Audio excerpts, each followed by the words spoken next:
Welcome! Today we're going to take an honest look at network marketing. You've probably heard of it, maybe a friend or family member has even approached you about it. It promises a completely different path to financial freedom, and we're going to explore everything: how it works, the big promises, and the serious risks, so you get the full, unvarnished picture.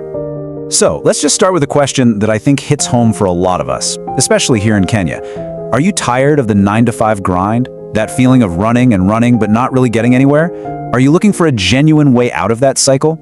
This is usually where the conversation about network marketing begins. And that feeling leads us to this really powerful and kind of controversial idea from Robert Kiyosaki, the author of Rich Dad, Poor Dad. He basically says that relying on a monthly paycheck is a trap. It keeps you from being truly free. He argues that real freedom comes from breaking away from that need entirely.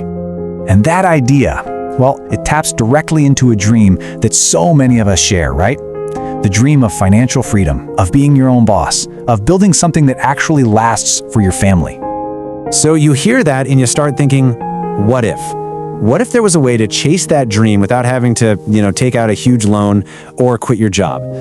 Proponents of network marketing say this is exactly what it offers: a chance for the average person, a stay-at-home mom, a recent graduate, to start their own business on the side with very little risk. All right, so how does this whole thing actually work?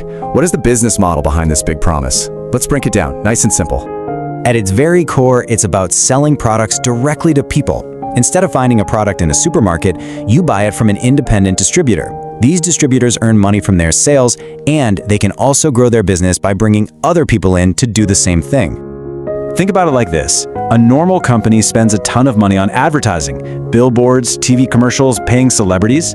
The idea behind network marketing is that the company takes all the money it would have spent on advertising and instead gives it to its distributors. Why? Because they are the ones doing the marketing through word of mouth.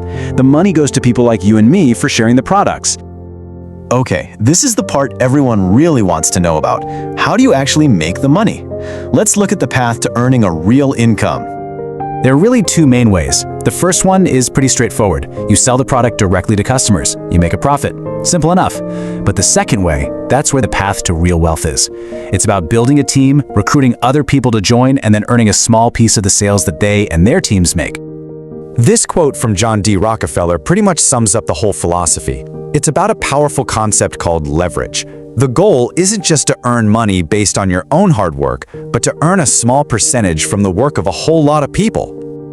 So, here's how that leverage is supposed to work in theory. You start and you introduce 2 people to the business. Now you earn from their efforts. Then, your 2 people each go out and introduce 2 more. Suddenly, you're earning from the efforts of 6 people.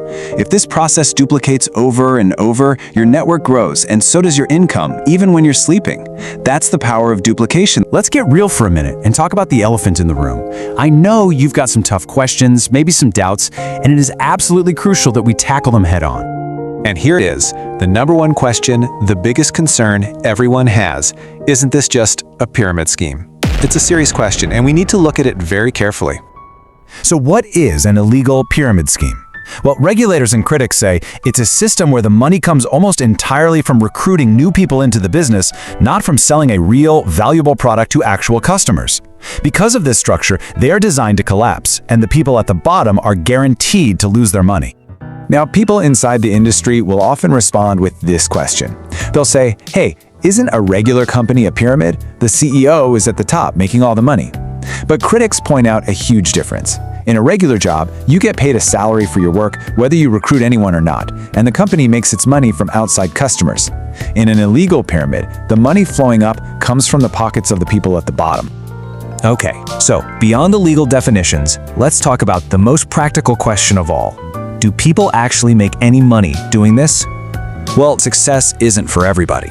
It takes a special kind of resilience. You have to be willing to face rejection and skepticism, even from your friends and family, from people they have just prejudged the business without understanding it.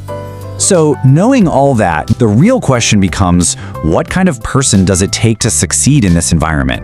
Is this opportunity right for you? And what you'll hear again and again from the top leaders is that it's less about the system and more about you. It's all about your mindset, your toughness, and your hunger to learn. They often describe it as a personal development course disguised as a business, a journey that reveals the leader you have inside. Robert Kiyosaki actually breaks it down into these 4 types of people. He says if you're the person who always has to be right, or you have to be comfortable, or you desperately need everyone to like you, this business is not for you.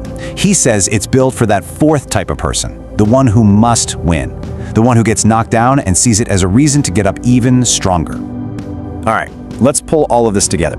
Here are the key things to remember. On one hand, yes, it offers a cheap way to start a business.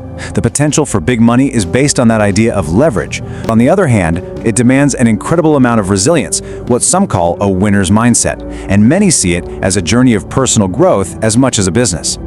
So at the end of the day, here is the final question, and it's really the only one that matters. This path offers a chance, a shot at a very high reward, but it demands massive resilience. Is that a journey you are willing to take for your freedom? My goal here was never to convince you one way or the other, but simply to give you clarity. The decision is, and always will be, yours alone. Thank you for your time.